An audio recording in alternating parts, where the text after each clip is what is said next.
We usually talk about the best gems for free-to-play or low spenders, but this time I will try to create the best legendary gem setup for pay-to-win players. Of course, this is going to be focused on PvP since you don't need all 5-star gem setup for PvE. I will try to create a setup that works on all classes, so when you change your class, your gems will still be really good on all of them. And the first 5-star legendary gem we are gonna use is Starfire Shard. This is one of the best gems you can use for PvP because it gives you an extra control ability which is a knockback effect, plus it deals a really good amount of continuous damage. It works like a charm with any class and any build, so I think this is a must-have for anyone that enjoys PvP activities in Diablo Immortal. Next we have Bloodsocket Jade. I'm sure you already know why Bloodsocket Jade is very popular, but I will explain once more. It's good because it gives you movement speed and damage increases all the time, plus it decreases the damage you take when you are below 50% life. Of course, this effect gets activated on the higher ranks. Since we are making a full 5-star setup, it's good to have a couple of defensive gems too, and I will pick Frozen Heart as our first defensive gem. This gem gets activated when you take damage. It gives you a shield for 6 seconds that chills enemy attackers and absorbs damage equal to X% of your base damage. And that shield grants your attacks a X% chance to chill enemies, which is very useful when you are trying to get away or to engage. You cannot gain the shield more often than 20 seconds, by the way. Next we have Seeping Pile. This is a really good gem for pay-to-win players because it gets powerful with your stats. For example, if you have very high potency, your dots from Seeping will stay longer on the target. And if you have a high base damage, your dots from Seeping will deal even more damage. Plus dots also decrease the movement speed of the target, so it's one of the must-have gems for potential whales.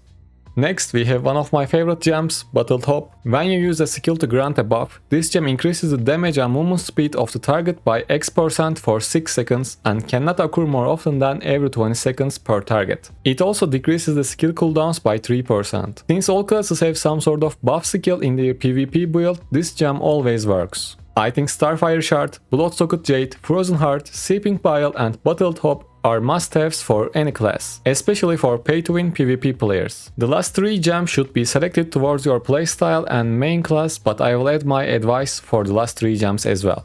My first choice for the last 3 gems would be the Gloom Cask. I think it's one of the coolest gems you can have, plus it gives your primary attacks an extra power. For example, at rank 5, enemies hit by Gloom Blades take 12% increased damage from your primary attacks for 3 seconds. So if your class or build focuses on primary attacks, this gem is a must-have. And you might want to have one more defensive gem. I think I would go with Spiteful Blood if I am going to rank it up really high. Since it's a cheap gem, upgrading it would be easier. At rank 10, when you take a damage while below 50% life, this gem increases your damage done by 30% and makes you immune to primary attacks from other players for 4 seconds.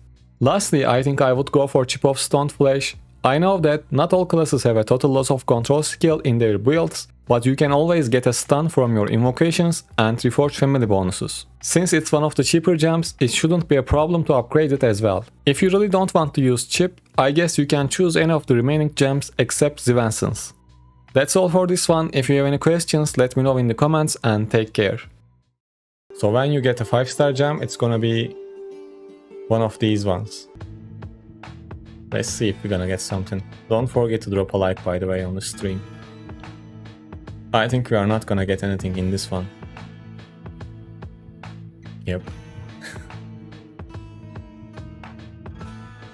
Follower's Burden, nice. I need Follower's Burdens.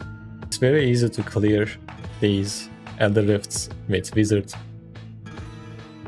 because you just walk around and everything dies. Is it possible to do raids with crossover players? No. We tried it, but we weren't able to do it.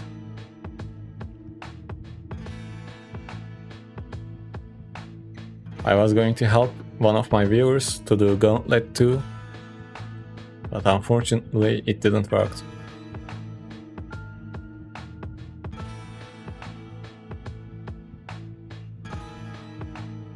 Okay, give us like 5 out of 5 stars.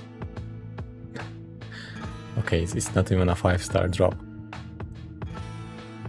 New York, that would be nice. We need a test dummy, like we need an arena just like in the WoW. So we can do 1 versus 1, 2 versus 3s, like 4 versus 4s. And it would be even better to do it without resonance or anything else. I mean, our clones are killing it, so we don't have to do much. Let's see. Yes, we got a drop, but what it's gonna be? Bloodsocket Jade. But the real question is, how many stars? Let's see.